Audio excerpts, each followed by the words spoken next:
Selamat datang kembali. Kali ini kita mau bahas mendalami sebuah buku negosiasi yang menarik nih. Judulnya How to Win Any Negotiation. Katanya sih buku ini nggak cuma soal tawar-menawar harga ya, tapi lebih ke seni mempengaruhi orang, membujuk halus gitu. Misi kita? Ya, itu. Membedah beberapa strategi kunci dari buku ini buat Anda semua. Betul, betul. Dan yang bikin buku ini kaya itu ya perpaduan antara psikologi, linguistik, sama pengalaman puluhan tahun langsung di lapangan. Jadi ini bukan teori doang, tapi taktik yang udah diuji coba. Yuk kita lihat apa aja yang penting buat Anda. Oke. Kita mulai dari dasarnya dulu kali ya, soal mindset atau pola pikir. Di buku ini disebut ada efek Grid Wallenda. Itu gimana ya maksudnya? Siapa sih Wallenda ini? Fokus total ke tujuan, ke ujung kawat sana, jangan mikirin kemungkinan jatuhnya. Nah, dalam negosiasi, ini artinya ya kita visualisasiin suksesnya, bukan gagalnya. Tapi ini bukan cuma, mikir positif aja gitu, bukan. Oh, jadi lebih aktif. Aktif ya? Iya, visualisasi ini secara aktif mempersiapkan otak kita, jalur saraf kita buat bertindak sesuai tujuan, mengurangi cemas, terus bangun keyakinan di bawah sadar kita. Intinya sih menginternalisasi kalau kita ini pemenang, jadi nanti tindakan kita otomatis ngikutin keyakinan itu. Wah, menarik. Jadi keyakinan itu ngebentuk tindakan kita ya, bahkan sebelum negosiasinya mulai. Nah, dari pola pikir kita geser dikit ke komunikasi. Buku ini kan bedain ya antara sekedar bicara sama membujuk. Gimana caranya biar pesan kita tuh beneran nyampe gitu? Kuncinya ada di kontrol percakapan. Dan uniknya, kontrol ini seringnya justru datang dari mendengarkan. Mendengarkan secara aktif, ada istilahnya mendengarkan dengan suara keras. Mendengarkan dengan suara keras, maksudnya gimana tuh? Bukan berarti kita ngomong sambil dengerin ya, tapi lebih ke menunjukkan kalau kita beneran peduli sama sudut pandang lawan bicara. Pakai teknik kayak ngulangin poin mereka pakai kata-kata kita sendiri, parafrase gitu. Biar kita yakin udah paham dan nunjukin kita nyimak. Ini penting banget buat ngerti kebutuhan mereka yang mungkin nggak diucapin. Oh, jadi ngertiin kebutuhan lawan bicara itu langkah pertama buat membujuk ya? Terus peran pertanyaan di sini gimana? Tepat sekali.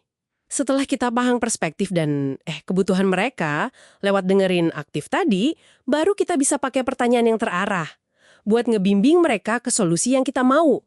Pertanyaannya tuh dirancang biar jawaban mereka itu, ya secara alami mengarah ke kesimpulan yang kita harapkan. Kayak contoh manajer produksi tadi ya. Nah, itu contoh bagus. Jadi, kalau saya bisa dapat tafseta oranye hari Senin dan penjahit Anda lembur, kostumnya bisa siap tanggal 15. Dia nggak nanya, bisa nggak? Tapi langsung ngebentuk solusi yang dia mau, jadi kelihatan logis buat si pembuat kostum. Ini soal bikin ide kita tuh terasa, ya menarik banget, atau bahkan kayak satu-satunya pilihan buat mereka. Oke, selain ngarahin pakai pertanyaan, buku ini juga bahas taktik psikologis yang lebih halus ya. Saya agak tertarik sama soal penggunaan angka nih. Rp1.500 gitu ya. Itu kesannya kayak hasil ngitung yang udah teliti, udah final. Jadi rasanya lebih susah ditawar dibanding angka bulat kayak 3.100.000 atau 2.700.000. Angka bulat tuh kayak ngundang buat ditawar lagi secara psikologis gitu. Detail kecil tapi ngaruh. Dan ini nyambung banget ya sama kemampuan baca orang lain.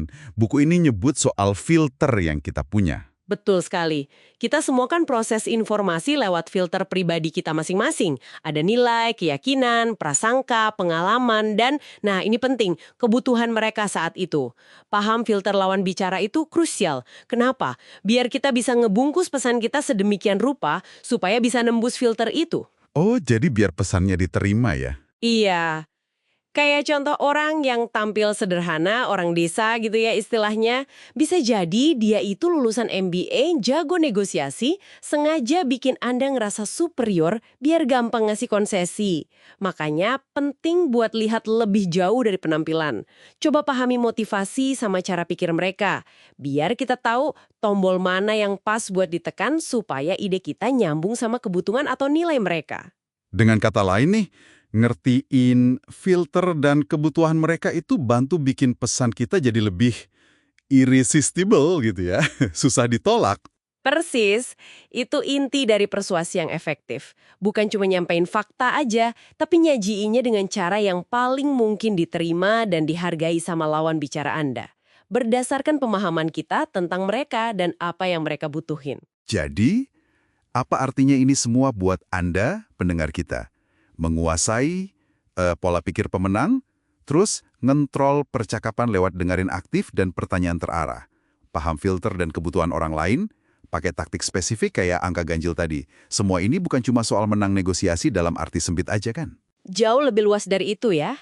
Ini soal ningkatin efektivitas Anda di setiap interaksi. Kapanpun persuasi atau kesepakatan itu diperlukan. Ini ngebangun kemampuan Anda buat dapat hasil yang lebih baik secara profesional, terus ngerasa lebih puas secara pribadi. Dan juga, ini nggak kalah penting, jadi lebih kebal sama upaya manipulasi dari orang lain yang mungkin pakai taktik serupa ke Anda.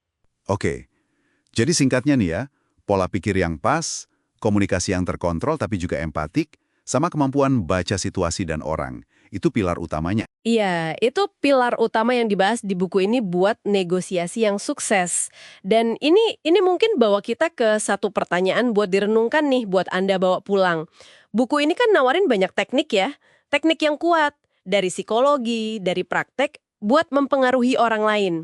Pertanyaannya, di mana Anda secara pribadi narik garis batas antara persuasi yang etis dan efektif yang memastikan pesan Anda dipahami dan dihargai sesuai kebutuhan mereka dengan manipulasi? Coba renungkan, gimana Anda menavigasi batas ini dalam interaksi Anda sehari-hari?